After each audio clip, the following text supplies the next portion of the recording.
So let's set it up. So first off, to set up the intermission, it's going to be a continuation on some of the Iran-Contra drug smuggling type stuff that you're not supposed to know about. But to understand that, you need to understand not just the East India Company's opium monopoly, but how they got in bed with American intelligence.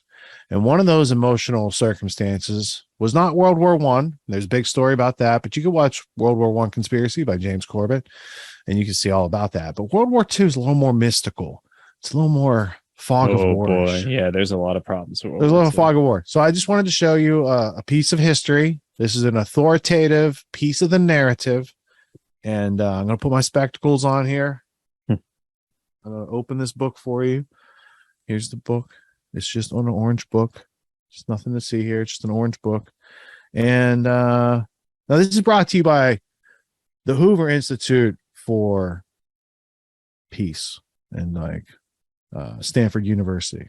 So it's a conspiracy theory book. It's got a forward. It's got a forward by a brigadier general. You have the first edition, you lucky son of a bitch. That's fucking This is good. in 1949. Yeah, that's the first edition. If you're going to get an artifact, you need to know it wasn't changed in a later edition. So I got the first edition. I think the later editions were changed. There's one or two pages removed from that because I remember I compared it to yours long ago, and there's something. I think there's 2 pages or something that. This author's name is Daniel Lerner. We'll learn about him in a second. The dedication is to the memory of my father, Louis Lerner, whose account of Tsarist pogroms became my first lesson in psychological warfare. Interesting. Now, this book is called Psych War. Psych War, Sykewar.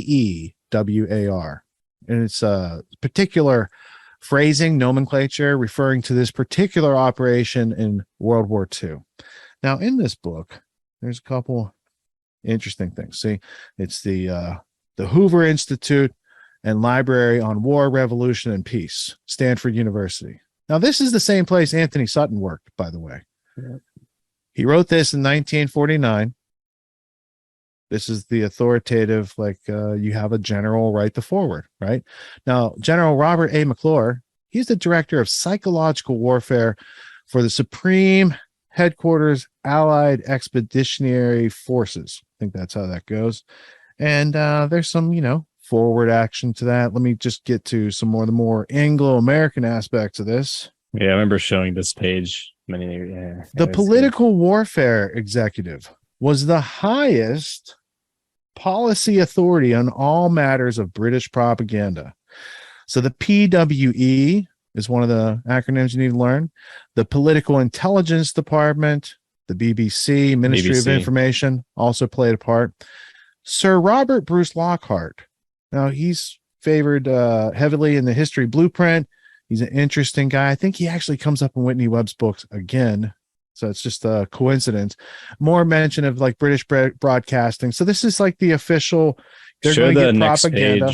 Yeah, this next page right here. Yeah, I showed that on as well when I posted a while back, but it's inverted. So they have President of the United States, Prime Minister of the UK, combined joints of staff. But really, this LPCC is kind of influenced, or it's like the representative of all those different fingers.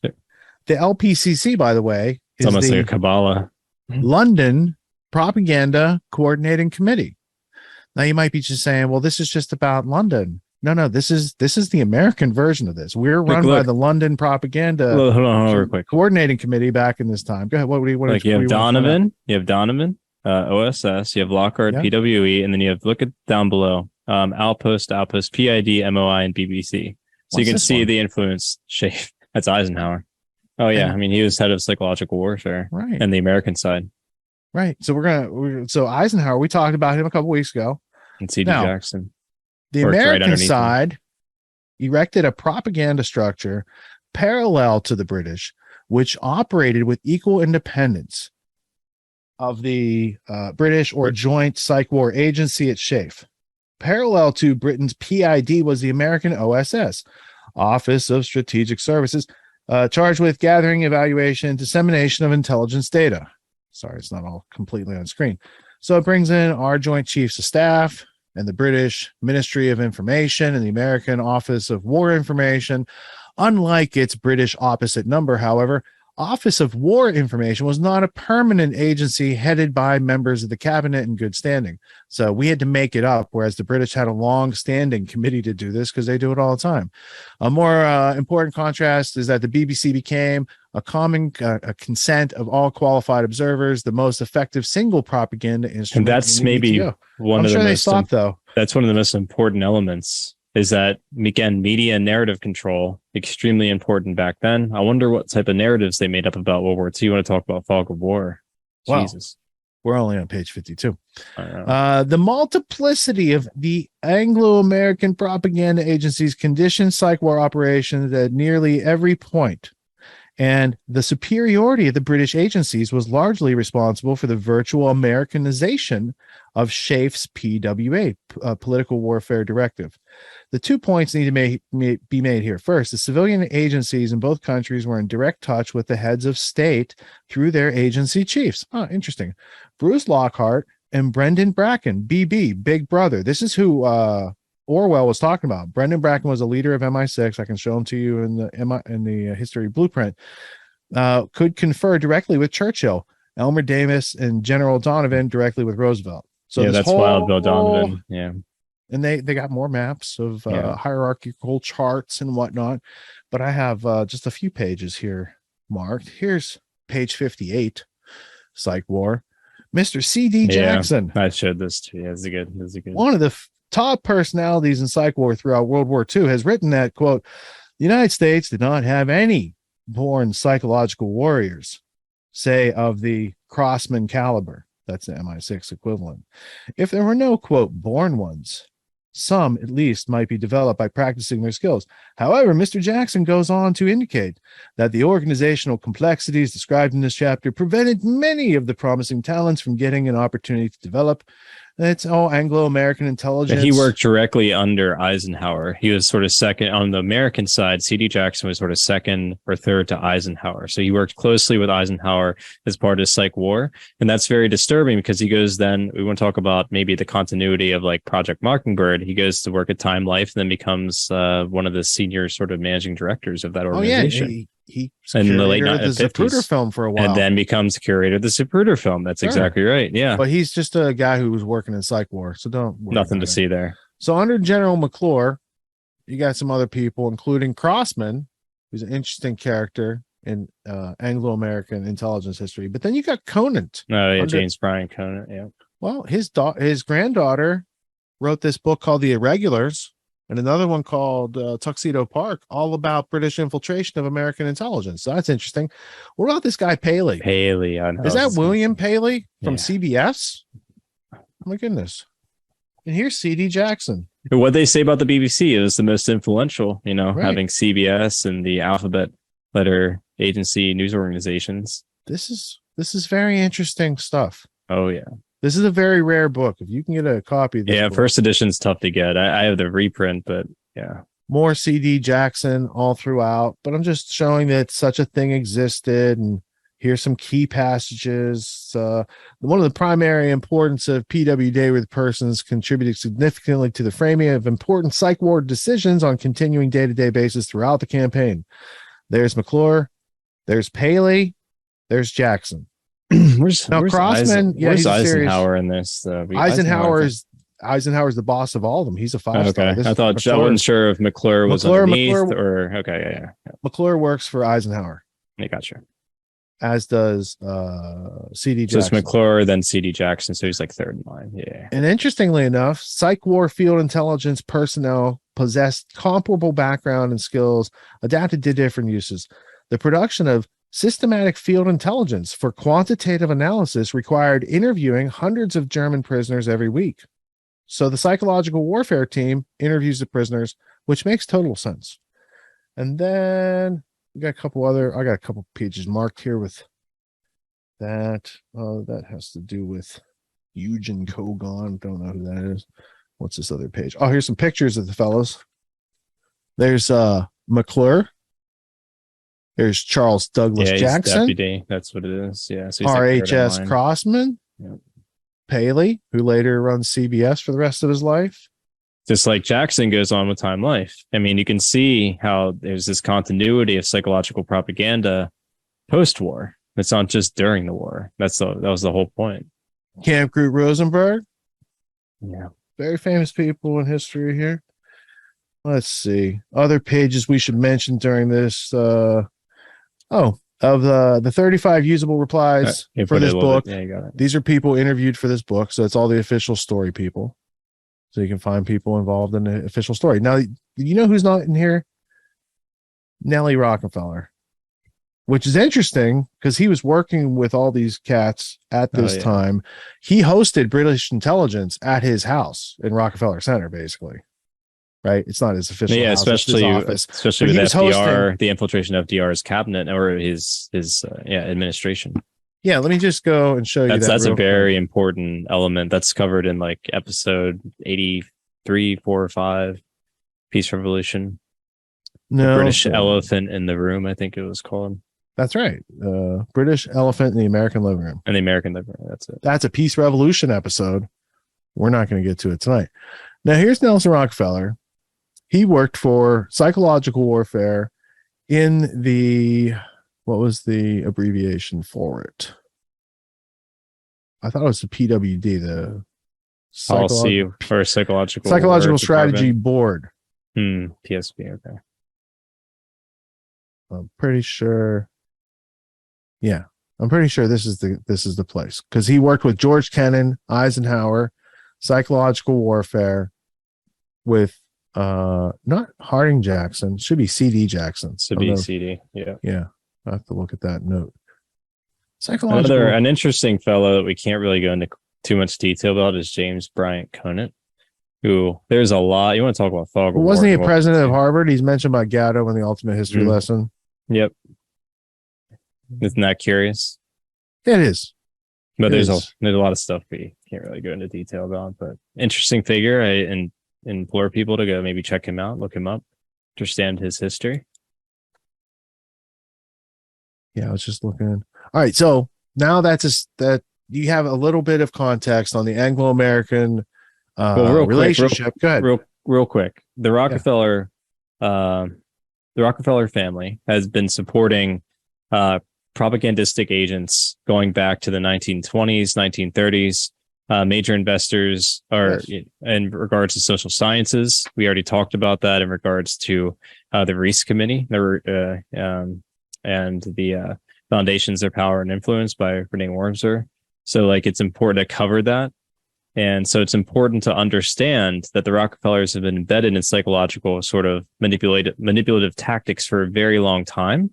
And so for them to be not mentioned is absurd because they're the foundation for not only that, but Nelson worked with CD Jackson and these and Eisenhower directly.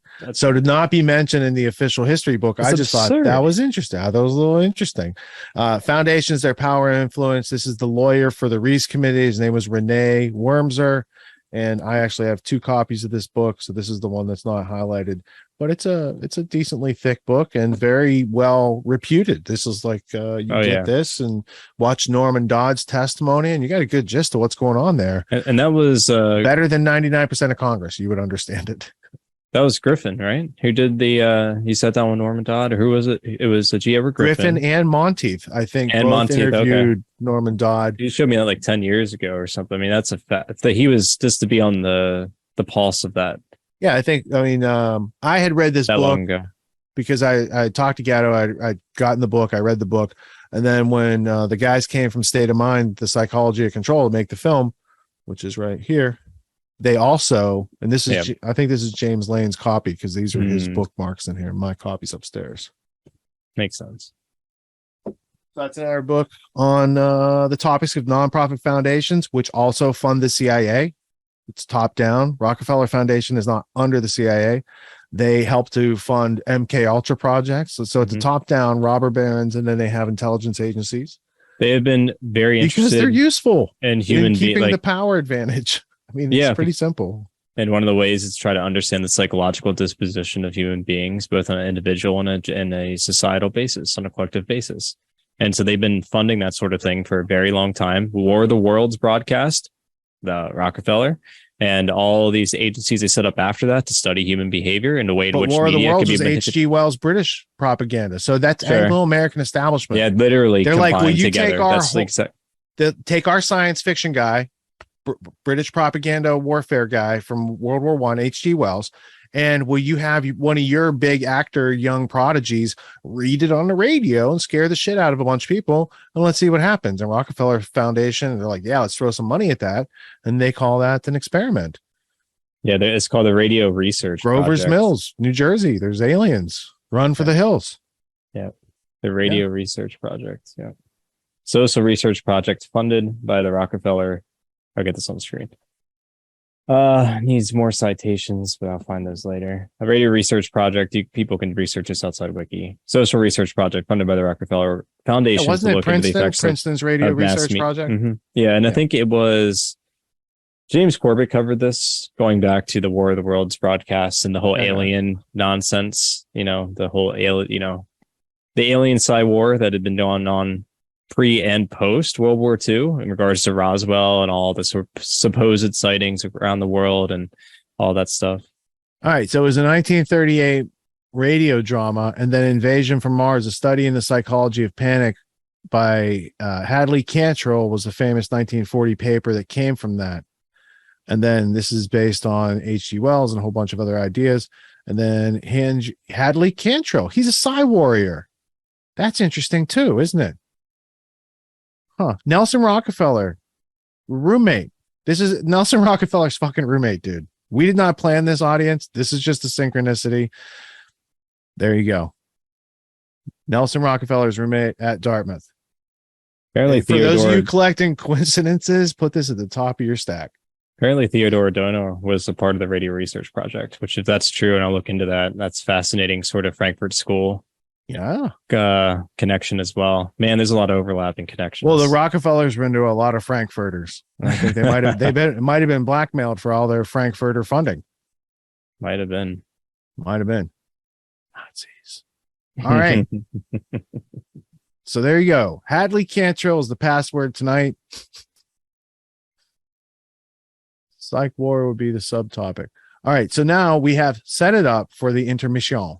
Now, you thought maybe we were lost our way. It's almost 3:00 in the morning, but we very much have a point in this episode. So tonight's intermission, we're going to take a little couple steps back in time to do a podcast inside a podcast. So we're going to listen to a little piece of the Peace Revolution podcast that I did a couple years ago, because the format for those episodes, you might see a 20-hour podcast and think, I can't listen to that. And the answer is good. You don't have to listen to it. You just might have to listen to the beginning. And if the beginning interests you and you want the source material, it's included in the rest of the episode. So the beginning's a mashup. So what I'm doing is I'm taking all these different clips, and in the first 20 minutes, you're going to hear a whole story, a nonlinear, multifaceted story from many points of influence and evidence. Now, if you want the details on that story, you check out the whole episode. If you get the gist and want to move on, you move on to the next episode. So it's not an obligation to listen to a 20-hour episode. Put 20 minutes into any given topic, and you'll know more than most people around you on that given topic. And all the topics in Peace Revolution go together. It has to do about the globalists, their plan for global domination, and to subjugate individuals by indoctrinating you instead of educating you. So the solution of education also takes care of the problem of these people hiding and censoring away the real truth. So with that, we're also going to jump into a short clip on Gary Webb and a couple other short clips on Iran-Contra. So it's not just my podcast episode that you can use as evidence. And the second part of the intermission will have video, though the first 10 or 15 minutes will not. You'll be looking at a podcast screen from tragedyandhope.com where this episode lives. And we'll even give you the snappy title and number of that episode should you want to listen to something beyond this Grand Theft World 106 episode. All right. And with that, let's go to intermission. Let's go to the Peace Revolution episode. And LD, go ahead and call it out. What episode is it and what's the title? This is episode 92 of the Peace Revolution podcast, The Real History Behind the War on Drugs. So there's one more episode after this. Then I put it on hiatus to do the autonomy course and this podcast. And I have more Peace Revolution episodes in the planning. I've had like 40 more episodes waiting for when I get back to that project. But right now I like doing the real-time analysis during the week. I like teaching. And when it's a nice pace, I'll get back to Peace Revolution and the long form research of history. So here's a taste of things before I change that pace. And it goes back to episode 92, peacerevolution.org. It's on iTunes. Shh, don't tell anybody. What makes the Grand Theft World podcast unique, invigorating, exciting, and informative? Most other podcasts out there are either doing straight up interviews or they're just covering the daily news. They're covering current events from the day they happened. And that is effective. It's useful. It's a great starting point. And then sometimes these current events change during the week past the first story. So we like to give it a little time. You have to wait till some of the dust settles on these stories in order to give them accurate coverage. And the other thing that's really missing in the media landscape is covering the articles that are coming out every day. That's great. That's necessary. But who's bringing in contextual history so that you can understand what has been going on for decades and decades to lead up to the machinations and actions that we see unfolding today? So what we do here on the podcast is we cover current events. Many of these things are censored, but we wait about a week. As a forensic historian, I focused mainly through my career on the history of globalism and collectivism and things that they call maybe the New World Order. There's a lot of facts to these sort of circumstances, groups, events, activities, working groups that they've had over time. So for Grand Theft World listeners, we not only break down the current events, most of which that are censored during the week, we provide you with contextual history, we give you the source notes, the references, we do deep dives, and this really empowers you with an understanding of context and history so that you can make more informed decisions in your life. There's also a community, a membership where you guys can actually ask questions and we can get into the show and share evidence. And there's a town hall weekly for Grand Theft World for those who listen to it and are interested in covering the stories that we don't get to during a 6-hour show. Listening to it an hour a day, you could easily consume the week's news, but you're going to have substance and meaning and context and understanding. And with that, you can make higher quality decisions in your life. So if you're interested in more quality in your life, go to grandtheftworld.com, click podcast at the top, and we'll see you there. Thank you. These allegations are false. This isn't Grand Theft Auto, folks. This isn't a video game. What are the most surprising things that you discovered once you started pulling on that thread? Who he was connected to, what institutions he was influential over, what events he participated in? Come on, man. What are we talking about? Come on, man. No. You don't have to think about it, dude. I got this quote because you said you didn't know much about Klaus Schwab. I made it my job to, as soon as this happened, I'm like, okay, this guy's their front man. Let me learn about the official history of the World Economic Forum. I got their 40-year history. I got every book that Klaus Schwab has written or ghostwritten. I went through those books. This is one of the most interesting passages. Come on, man. Come on.